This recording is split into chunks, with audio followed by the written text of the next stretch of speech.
Ok នេះគឺជាវីដេអូបង្ហាញពីរបៀបបង្កើតនិងពីរបៀបប្រើប្រាស់ទៅលើ Business Manager ឬក៏ Business Portfolio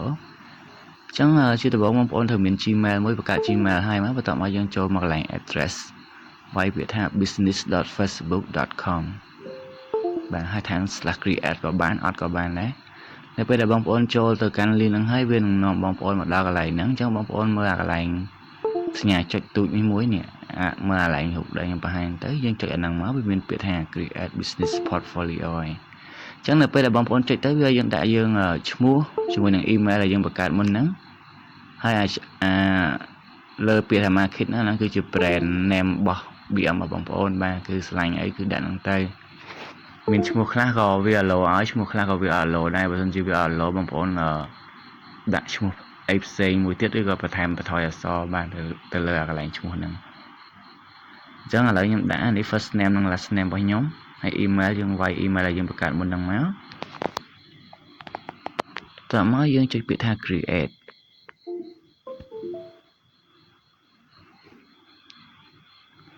បាទនៅពេលដែលយើងចុចពាក្យ create ហើយបងប្អូន complete ចូលទៅ confirm វានៅក្នុង Gmail របស់បងប្អូនផងដើម្បីវា full info បាទ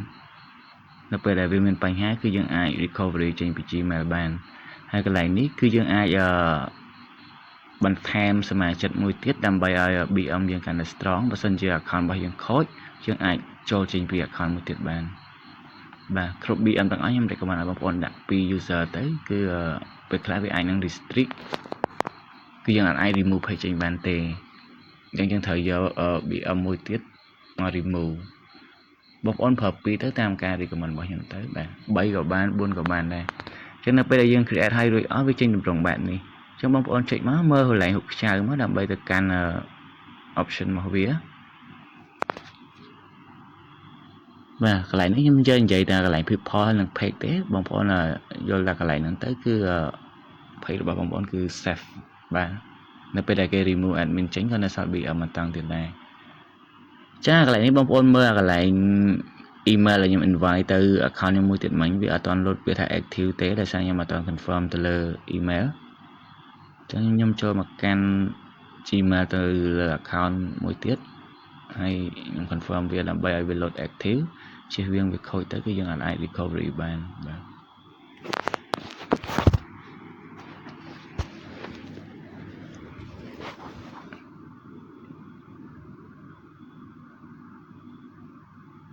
អូខេយើងបំពេញប៉ុណ្ណឹងមកហើយបន្តមកយើងដាក់ពាក្យ continue វាយ password Facebook បងប្អូនចូលបន្តមកវាទាមទារឲ្យយើង verify identity ជាមួយនឹង email របស់យើងតែឲ្យទៅលើ password Gmail ហ្នឹងគឺសំខាន់បងប្អូនត្រូវតែរក្សា password ទុកឲ្យបានល្អបាទ Gmail ហ្នឹងគឺ password សំខាន់មែនតើតែម្ដងសំខាន់ជាងអ្វីៗទាំងអស់បាទ Gmail ហ្នឹងអញ្ចឹងមកដល់កន្លែងនេះខ្ញុំបង្ហាញបងប្អូនទៅលើពាក្យថា PayPal បាទ PayPal ដែលមាននៅក្នុង list ហ្នឹងគឺយើងអាចបញ្ជាទៅលើ BM ទាំងមូលបានប្រសិនបើប្រភេទដែលយើង add ហ្នឹងគឺ full control បាទ full control ហ្នឹងគឺគេមានដាក់បញ្ជាក់ទៅលើកន្លែងចំណុច business portfolio access ហ្នឹងបាទបងប្អូនឃើញនៅពាក្យថា full control ហ្នឹងអញ្ចឹងបើសិនចង់ add គេបន្ថែមទៀតចូលមកឡើង invite PayPal ឬក៏ចង់លុបគេចោលយើងចុចពាក្យ remove បាទចុចលើចាំឈ្មោះគេឲ្យ remove មកតើមកយើងមកកាន់ដល់កន្លែង page អញ្ចឹងបងប្អូនមកដល់កន្លែង page នេះបងប្អូនចុចប៊ូតុង add page ដែលបងប្អូនចង់ចាក់ BM ហើយខ្ញុំបញ្ជាក់ថាទៅលើ page ហ្នឹងគឺអត់មានជាប់ BM នៅជាមួយនឹងBM មួយណាទេ page ហ្នឹងគឺអត់ទាន់ចាក់ BM ទៅយើងអាច add ចូលបានបើសិនជា page របស់បងប្អូនចាក់ BM ហើយគឺយើងអាច add ចូលទៅ BM របស់យើងនឹងបានមកតង់ទៀតទេបាទដោយសារមានម្ចាស់មុនគេចាក់ហើយអញ្ចឹងសិទ្ធិដែលធំជាងគេគឺនៅម្ចាស់មុនហើយយើងអាចប្រើ page ហ្នឹងបានទៀតបើសិនបើបាត់បង់គឺយើងអាច claim មកវិញបានទេបាទឥឡូវយើងតទៀតទៅដល់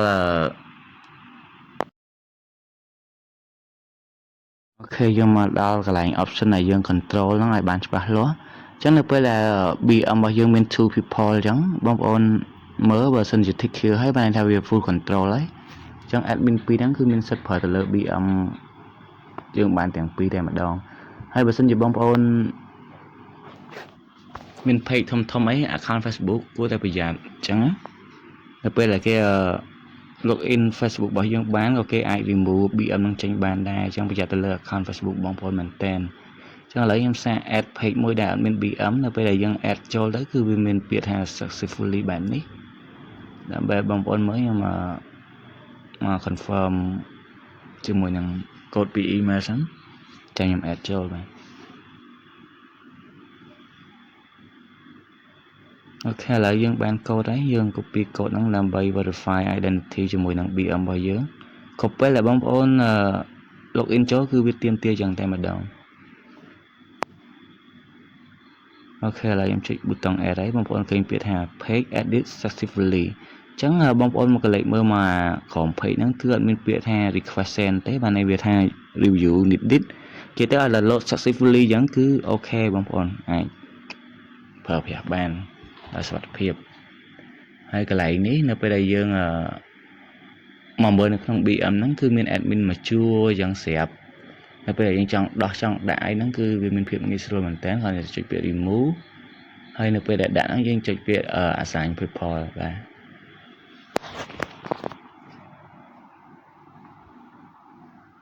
ចឹង BM ហ្នឹងការប្រើប្រាស់របស់វាហ្នឹងមានតែប៉ុណ្្នឹងទេវាមាន option ច្រើនផ្សេងទៀតប៉ុន្តែសម្រាប់ការពារ page